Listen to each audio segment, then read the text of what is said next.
Hello, hello. How you doing there, Congressman? Doing good. How are you doing? I'm doing fine. Thanks for making time to visit with us. I'm here in Sharm el Sheikh at the COP meetings, the COP27 meetings, and we're having these conversations from the COP. Want to get your views on a handful of different energy and environmental issues, give you a chance to share with us, and also our friends. We're using these with our friends at National Review Online and the Capital Matters page there. So our structure is just a conversation. I just got open-ended questions to give you a chance to talk about things. Okay. Hopefully it helps.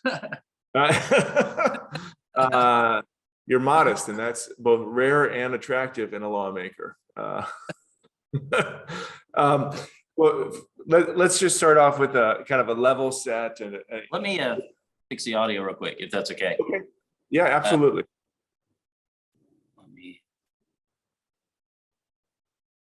just realized it wasn't coming through the.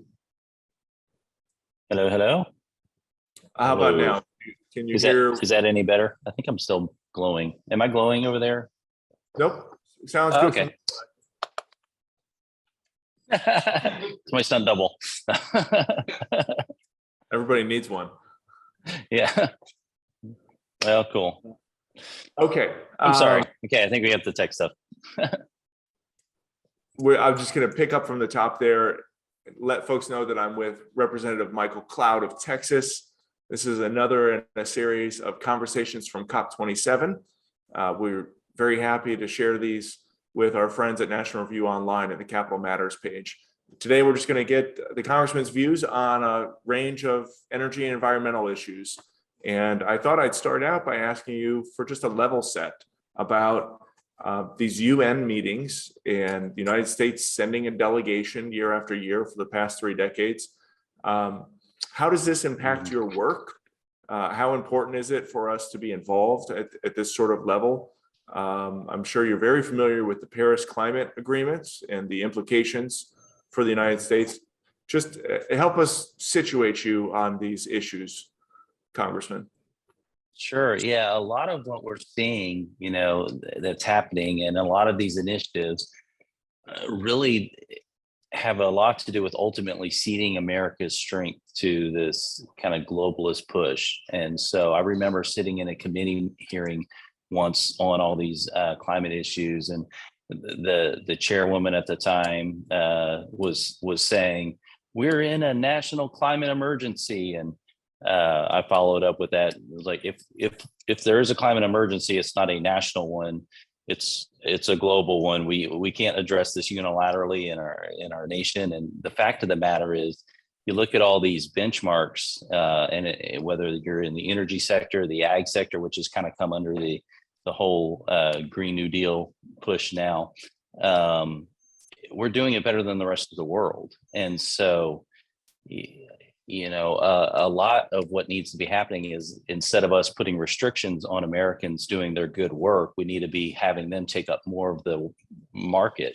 And what we see happening is, for all the stated objectives of the Green New Deal movement, their policy initiatives are actually having the opposite effect of what they say they're trying to accomplish.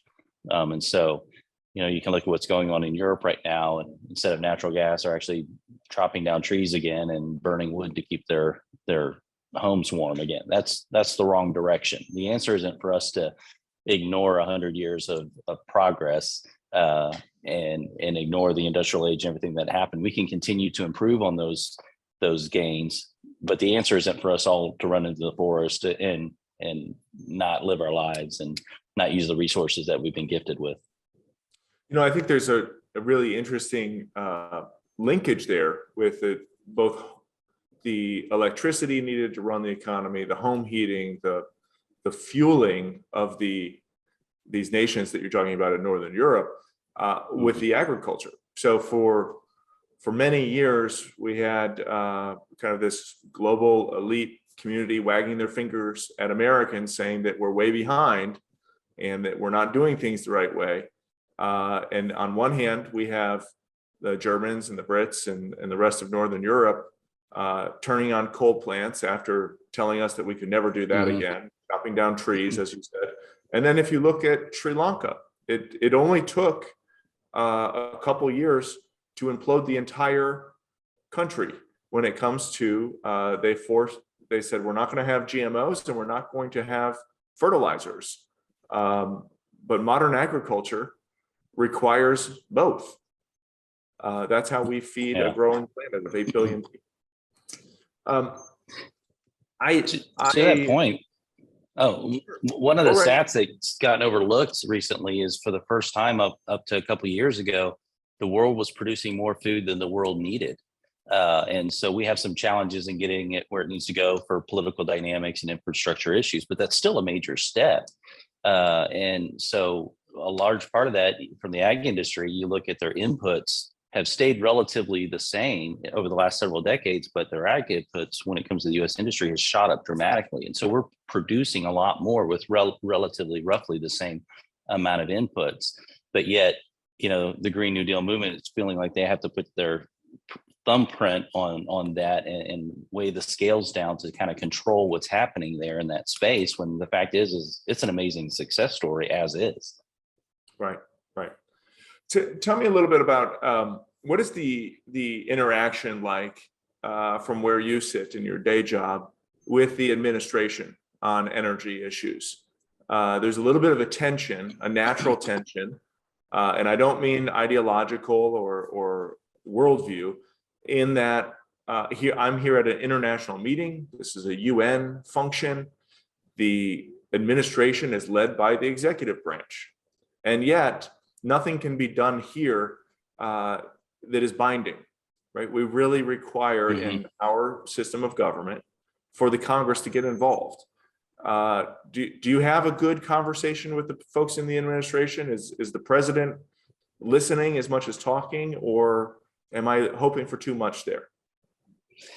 It's been a lot more challenging, I would say, certainly to deal with this. And when you start off with the presidential budget that basically says we're going to, and it was almost, it was 3 sentences in the first pres bud from this administration that basically said anything that might accidentally help the oil and gas industry, we're going to oppose.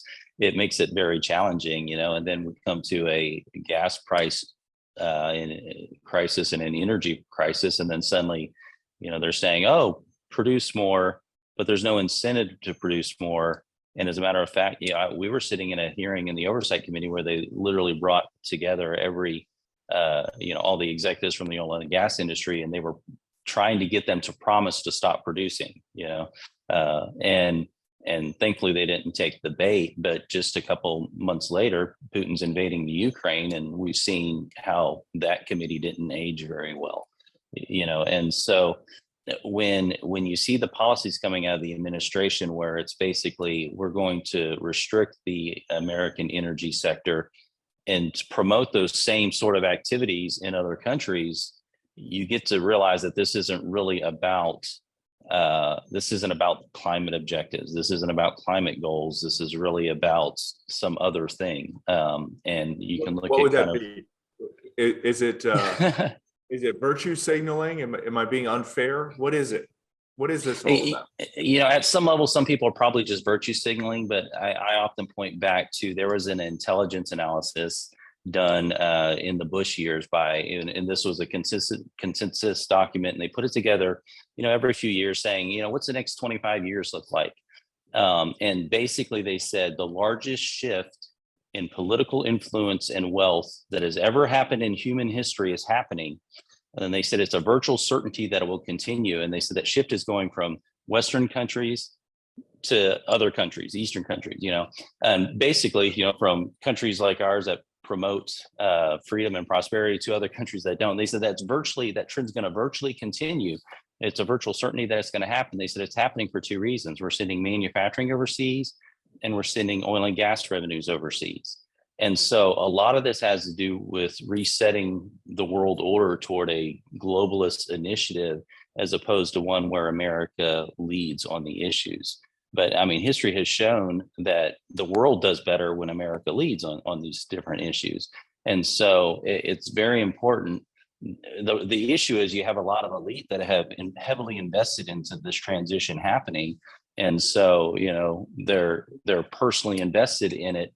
And so when you have somebody comes back and says, well, let's bring oil and gas revenues back, let's bring manufacturing back to the US, it affects people who have heavily invested in this transition happening. So there's a lot of power players involved in this. I think I might have seen a hint of this trend from the analysis that you're citing. It's, I think, now about a dozen years old. For the first time ever on the agenda here at the COP meetings, we have what's called loss and damage, which is also described a little bit less obliquely as reparations. And the conversation has turned to how wealthier nations should just send direct support to poorer nations, as opposed to discussions about energy resilience, about adaptation, about the science that is related to climate policy. But now, right there on the agenda, we're for the first time talking about just wealth transfers. Any reaction to that, or anything you want to pick up with that notion? Well, for the longest time, you wouldn't hear this in necessarily the general American lexicon, but you had, Russia and Iran and China all talking about creating a multipolar world. Basically, the United States survived as the sole superpower. We're able to yield our influence. And again, if you look at the data, the world became a much better place under that kind of influence.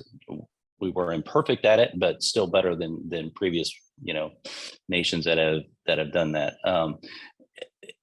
Yet what you begin to see is while they're saying, okay, we're going to go to a multipolar world, you wouldn't hear much of that. But ironically, Biden, as vice president, while visiting Ukraine some years ago, said of the Obama-Biden administration, we're trying to create a multipolar world. So right now we have someone in the White House whose objective is to take the American wealth and resources and our hard-earned taxpayer dollars and not use it for the benefit of the American people, but actually use it to help create this multipolar world. And so it's becoming this huge wealth transfer between the hardworking taxpayers who think that the American government is working for them to an administration who's really going toward this globalist effort. And so, America is a very generous country. We've always been there to help, whether that was, in different conflicts when we came into the rescue the world from people who wanted to enact their authoritarian ideas on the rest of the world and kind of take over the world. But we've helped out in times of need. And so this isn't like there's never a place for that, but a lot of these initiatives are being couched into these altruistic terms when really it's about restructuring the world in a way that the principles that this nation were founded on will not have the influence that they've had in the past. That's a dark note to end on, but I'm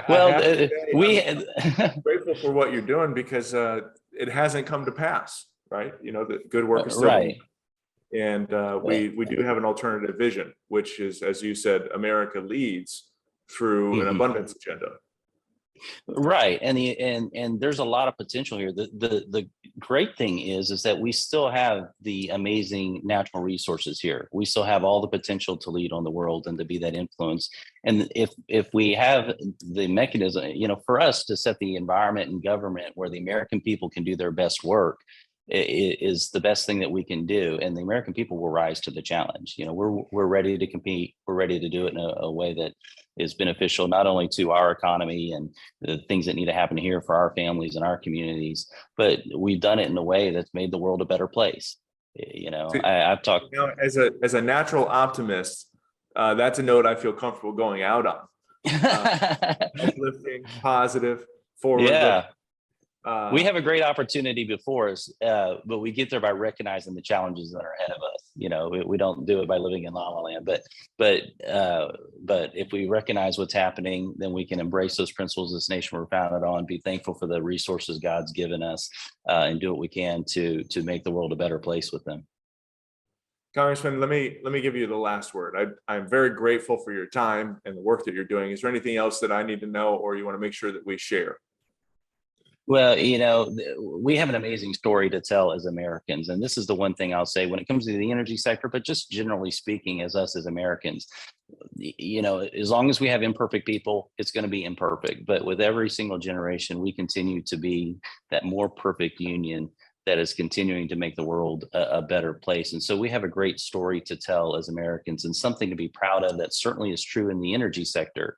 And so a lot of these conversations need to start with, yeah, we're going to continue to get better. We're doing it better now than we were a generation ago. Technologies continue to advance and develop and those kind of things. But let's not throw away everything for the things that are wrong. Let's work on those things, yes, but let's continue to be positive about what we've accomplished and what we can continue to accomplish. Well, thank you very much. And like I said, I appreciate you carving out time, and I appreciate the extra hand you got there from your stunt double. We'll look forward to seeing you next time I'm back in Washington. Well, thank you. God bless you. Take care now. All right. Bye.